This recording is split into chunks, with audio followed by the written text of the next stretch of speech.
Hudaýyň nygmatyň gadryny bilsek, Hudaý nygmatyny uzak berjekdir we känlen berjekdir. Nygmatyň gadryny bilmesizlik nygmaty elden alýandyr.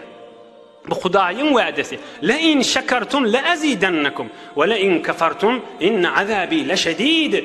Men size nygmat beremde, ilm nygmat, hücre nygmat, medrese nygmat, dünýä nygmat, parahatçylyk nygmat, emniýetçilik nygmat, oglanşyk nygmat, erheley nygmat, her bir dünýä we din nygmaty bolsun. Nygmatymyň gadryny bilmeseňiz, men azabym güýçlidir, eliňizden nygmaty alaryn diýipdir Hudaý Taala.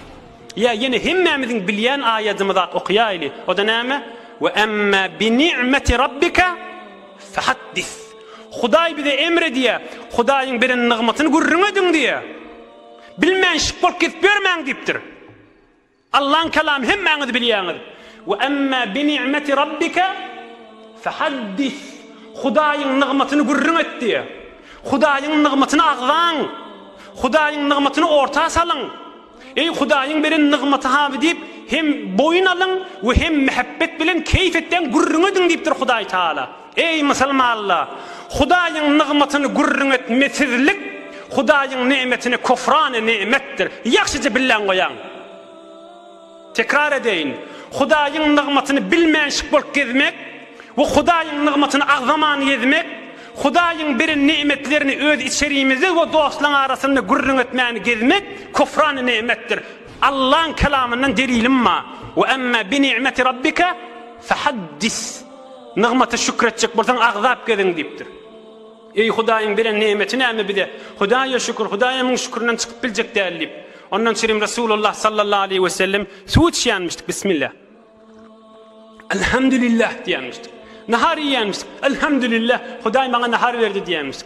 Sıncadan çykan diýenmişdik. Elhamdülillahillezî ezhebe annil eza. Hudaýa şükür meni arassa etdi diýenmişdik. Egin maşgaýynda diýenmişdik. Elhamdülillahillezî kasani.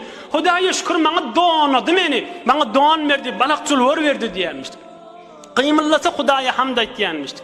Akşam yatacak bolanda näme diýenmişdik? Elhamdülillahillezî awana. Hudaýa şükür maňa jaý berdi diýenmişdik. Erti bilen turanda diýenmişdik. Elhamdülillahillezî ahyana. Hudaýa şükür men diriltdi, oýandyrdy diýenmişdik. Gymyllasa Hudaýa şükürda. Gymyllasa Hudaý Taala hamd edipdi da. Bidatlardan ola gorrak görüň. Meger Qur'an-ı Kerim bismillah'den soňra awwelin ayet näme? Elhamdülillahi rabbil alamin. Awwelin Allah'ın kelamı. Rabbul alamin bolan Hudaýa hamd bolsun diýip başlamaýarmy? Şükür nimet nygmatyň artdyrmagyna we nygmatyň dewamyna we Hudaýdan sogaby ýetirýändir. Emma kufran nimet ay bilmänşik bolup gez. Näme aýby dagy diýip ya öz ýagyndan bilmänşik bolup gezsek Hudaý saklasyn Hudaý aýdypdyr. Nygmata alaryn eliňizden azabym da güýçlidir diýipdir.